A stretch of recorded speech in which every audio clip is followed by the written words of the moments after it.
Hi, and welcome to our first special module on the history of stock exchanges in India. Hope you have a good time learning this. Let us first recall that there are three primary stock exchanges in India.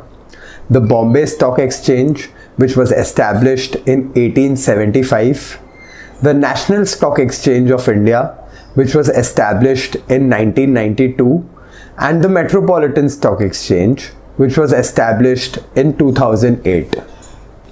The first traces of share trading in India can be dated back to the 1830s, where a handful of individuals began trading in stocks and shares of banks, textile mills, and cotton presses in Bombay.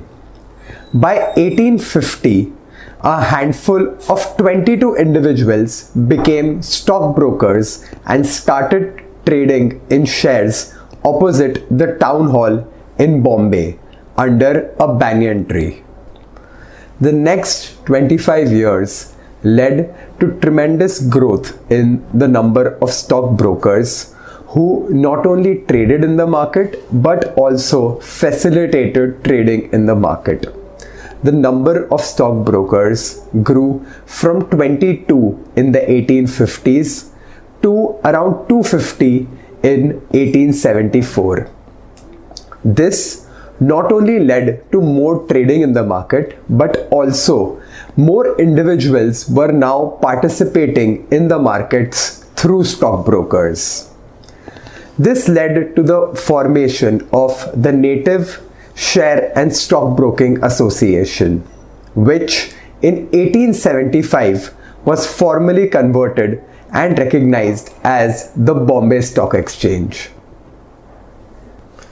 In 1930, the BSE building was inaugurated at the very place where it stands tall today.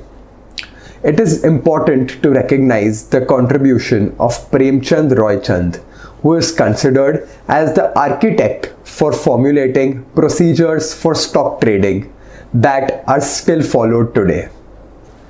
In 1956, the Government of India recognized the Bombay Stock Exchange as India's first stock exchange under the Securities Contract Act.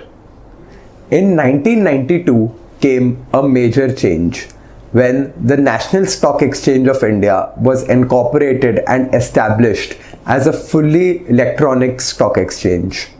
In 1994, it began operations on a nationwide license. In 1995, BSE also converted itself into a fully electronic exchange and obtained a nationwide license. Let's recall from the previous slide where in 1994 and 1995, NSE and BSE acquired nationwide licenses. It's important to note that prior to acquisition of nationwide licenses, stock exchanges were considered to be a localized entity with restrictions as per municipal areas. This led to the establishment of around 23 stock exchanges in India, with some stock exchanges being the Delhi Stock Exchange, the Calcutta Stock Exchange, and the Madras Stock Exchange. These municipal area restrictions included restrictions on two major aspects. The first one was that local companies had to mandatorily list on the local stock exchange.